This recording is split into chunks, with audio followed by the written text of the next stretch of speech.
Valmiki ji Bhojpuri star. Hello hello भैया। हाँ बाबू प्रणाम। खुश रह। का समाचार बा हो?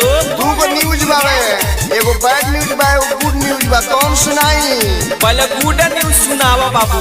तो गुड न्यूज ही बावे कि तेरा लड़का भइल बा। ये तो बड़ा खुशी के बात बा। आ बैड न्यूज का बारे बाबू? तो लाइने पर रह, सुन हई। भैया हो भौजी बनावत रहवी हलुआ। भैया हो भौजी बनावत रहवी हलुआ। तले जनम ले हुए बेटा तोहर कलुआ।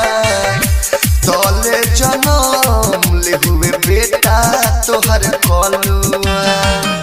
मुहवा बुझाता ऊपर हवे जैसे भलुआ। मुहवा बुझाता ऊपर हवे जैसे भलुआ। तले जनम ले हुए बेटा तोहर कलुआ। तले जनम ले हुए बेटा तोहर कलुआ। रे तो हलवा बनावता न हो गए आ बार बार बोलुआ काहे कहता रे? बोल तो। ए मर्दे बड़ी करिया भइल हो। आई बा तो हमरो पर छाई नहीं के पड़ल का ओकरा। वाल्मीकि जी भोजपुरी स्टार। पड़ल कि ना आदि कुछ कहता रहलो। तो ल सुन ल का कहत लो माई बाबूजी। सारा लोगा वाकई हो सतहु रवले बा।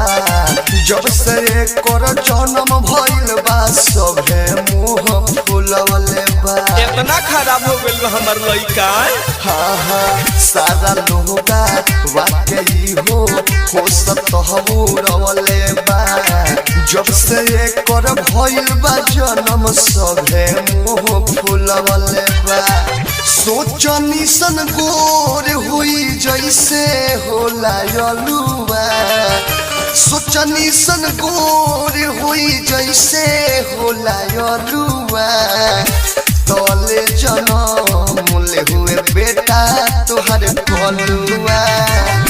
भैया हो जनम लिहलस बेटा तोहर कलुआ। हमरा उम्मीद पर सब पानी फिर गई। अपना भाभी से बात कराओ तो अबे। ए भैया भौजी से बात ना होई, अभी वो सौरी में बानी। 7 दिन के बाद वाल्मीकि जी भोजपुरी स्टार। तो बाबू के फोटो भेज दो आ पैसा भेज दी। छठियार में खर्चा करबे नु।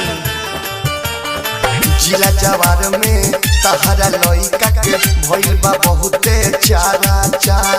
लाज लागता कैसे देखाइब या कैसे करबो खर्चा। आ सही कहता रा का खर्चा होई अब। जिला जवार में तहरा लइका के भइल बा बहुते चारा चा। लाज लागता कैसे देखाइब या कैसे करबो खर्चा। दूरग से विदेशी लाल यादव सोचले लो होई चलुआ। दूरग से विदेशी लाल यादव सोचले लो होई चलुआ। लेकिन जनम लेहलस बेटा तोहर कलुआ।